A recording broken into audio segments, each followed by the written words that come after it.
Guitar gods and masterpieces! Good evening, guitar addicts. My name is Hack Wanger! And welcome to Guitar Gods and Masterpieces. Steve Vai is one of the greatest guitar geniuses on this planet we call Earth.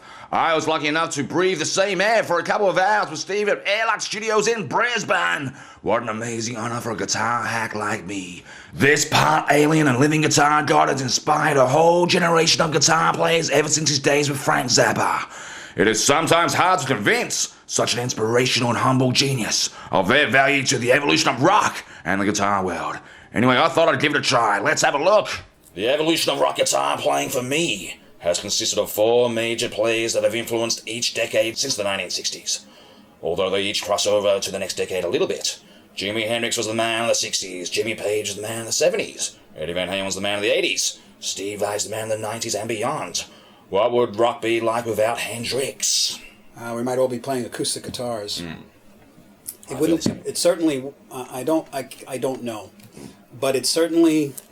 It's sort of like saying, what would our lives be like without Steve Jobs? You know, very different.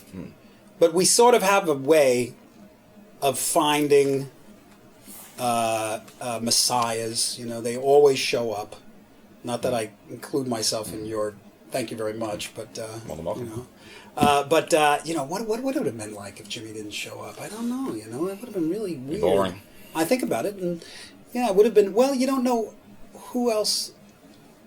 No, there's nobody else. There's nobody else that really had all of those various things in one package: the confidence, the look, the fact that he was black, playing white music, even which. We don't even see him as black or white or anything, you know, and that's how powerful. He just transcended all of that stuff. You know, he did it with a smile and a stick of chewing gum. You know, it's just amazing. What about James Patrick Page? Oh well, for me, my life would have been very different. You know, I loved Hendrix obviously, but Jimmy Page for me was, you know, there was many reasons I picked up the guitar, but that was, you know, when I heard Led Zeppelin 2 coming out of my sister's bedroom, that was it, and that was it.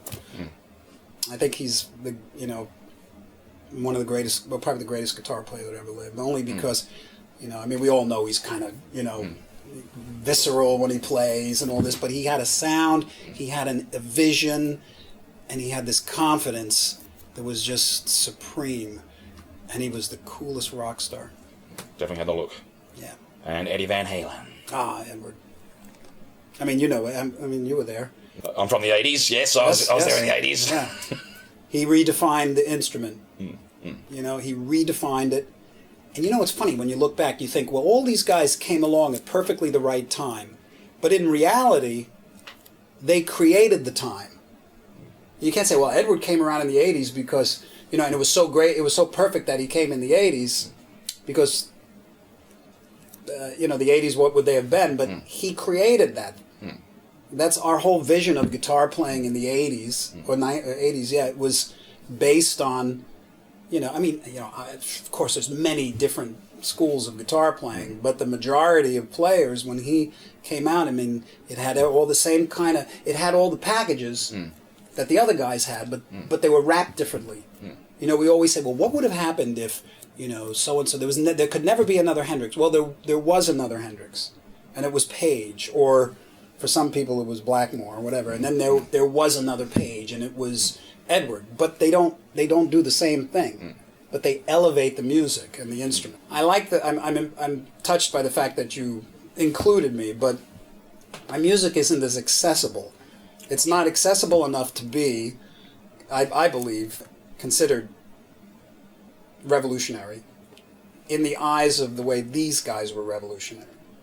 I think your note choice and some of the other Wang Bar things you've done and just your whole voice hasn't been heard before. Like, no one else sounds like Steve Vai. Yeah, well, no one else sounds like anybody. But I think that there's things that I've done for the instrument and in a couple of different ways. I mean, you know, the instrument itself. I mean, the Gem guitar. Putting a handle in it, for God's sake. Well, besides the handle, there's things in it that changed. It really did, you know. It's the greatest Wang Bar I've ever tried. Yeah, and you know, the 7-string guitar. I mean, it really created a a whole genre, and I'm very happy to, very thrilled and honored to be a part of all that. And a lot of the things I do on the guitar, I've always been looking to do like innovative things. As far as an accessibility, I think there's sort of like guitar players that will find things that I do to be really inspiring. No doubt. You can't compare Passion and Warfare with 1984 or Are You Experienced in the impact that they made on the world. You can compare it to the impact it made on a certain community. You know what I mean? Not to downplay, what I do, but... But is there just different times and different generations? 20 years' time, looking back, people are going to go, there's another whole curve. That's a very interesting point, because history doesn't measure the press. Do you know what I mean? Like, if you look back and you think about who was cooler at the time, Mozart or Beethoven? You don't know that at one point one artist became passé and there was a time when nobody wanted to know anything about them. History doesn't remember that shit. History just glorifies and immortalizes people for their contribution. It's like Elvis. I mean, there was a time Elvis couldn't get arrested. There was, and the Beatles, when they were burning all that stuff, and there's always this kind of thing, but history doesn't remember that. So I guess if what you're saying is if you're looking back in history, I will have to wait and see. Well, I think everyone else agrees with me anyway out there. Okay.